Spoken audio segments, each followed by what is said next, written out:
Hello les curieux, on se retrouve aujourd'hui pour une nouvelle vidéo. L'histoire qu'on va raconter aujourd'hui commence le 16 juillet 2025 au Gillette Stadium et vous en avez certainement entendu parler.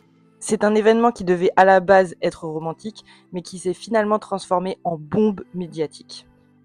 Une caméra, un CEO, une collègue et toute la Silicon Valley retient son souffle. Aujourd'hui, je vous raconte le Coldplay Gate, le drama qui secoue l'entreprise Astronomer. Alors si vous en avez déjà entendu parler, vous savez que le personnage principal de cette histoire s'appelle Andy Byron.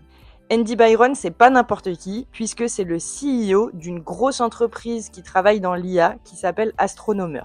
C'est un peu un grand géant dans le monde de la donnée et de l'IA.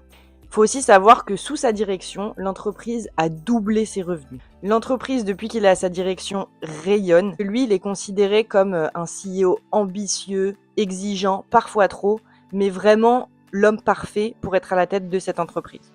Et là, tout s'effondre le 16 juillet 2025. Coldplay donne un concert à guichet fermé et en plein show, il y a la fameuse kiss cam qui balaye un peu le public. La kiss cam, vous savez, c'est la caméra qui va choper des couples dans le public pour leur faire un moment romantique, un petit bisou et tout ça. Donc jusque-là, tout va bien, mais qu'est-ce qui apparaît à l'écran ? Andy Byron, qui prend dans ses bras une femme.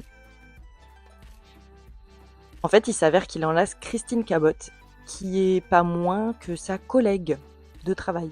Le souci, c'est qu'il est marié, mais pas avec elle, que sa femme, elle est tranquillement à la maison. Et vu la vidéo, on voit bien qu'ils ont rien à faire là et ils ont rien à faire enlacés ensemble.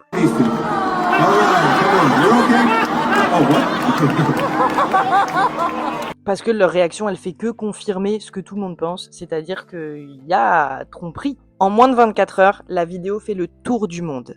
30 millions de vues, des reposts, des hashtags même Coldplaygate, des mèmes, des parodies, il y a même déjà des produits dérivés. Le scandale prend une ampleur folle, mais le problème c'est que, au-delà de la vie privée d'Andy Byron, il s'agit là de l'image de l'entreprise Astronomer.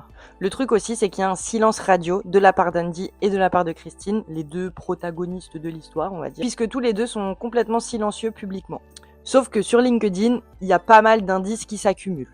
Dans un premier temps, Byron désactive tous les commentaires de ses posts LinkedIn. Megan, sa femme, quant à elle, supprime le nom d'épouse qu'elle a sur toutes les bios de ses réseaux sociaux. Et voilà même qu'Andy supprime carrément son compte LinkedIn. Il s'avère qu'il y a même la société Astronomer qui supprime des posts qui parlent en bien de Christine ou de Byron. Sauf que maintenant, il y a un espèce de phénomène viral où tout le monde se met à parler, tout s'enflamme en fait, tout s'aggrave parce que tout le monde se met à parler. D'anciens collègues ont même pris la parole. Ils décrivent même Byron comme un manager autoritaire, impatient, agressif, instable, d'un homme qu'on ne peut pas contredire. Certains collègues même sont heureux de ce qui arrive à Andy Byron puisqu'ils expliquent que tout le monde rigole et que tout le monde attendait que cette histoire pète. Aujourd'hui, rien n'a été annoncé publiquement, mais il y a quand même des points qui sont un peu délicats.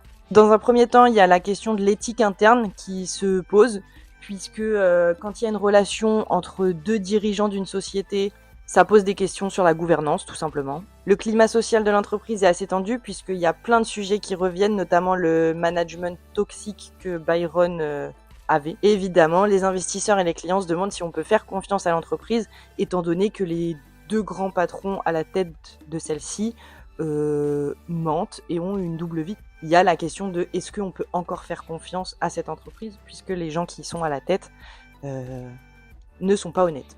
Comme vous l'aurez compris, le Coldplaygate, c'est un peu plus qu'une affaire de bureau. C'est clairement une leçon sur l'image publique, la transparence et la responsabilité qu'on a en étant chef d'entreprise. Maintenant, est-ce que Astronomer sera se relever ? Est-ce que Byron sera remplacé ? Est-ce qu'il avouera publiquement ? Est-ce qu'il fera des excuses publiques ?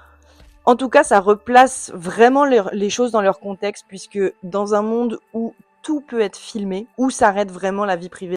Et vous en pensez quoi ? Est-ce que la vie privée d'un CEO peut-elle vraiment ruiner sa carrière et ruiner l'image de l'entreprise ? Est-ce qu'il faut séparer le pro et le privé ? N'hésitez pas à me dire tout ça en commentaire et abonnez-vous.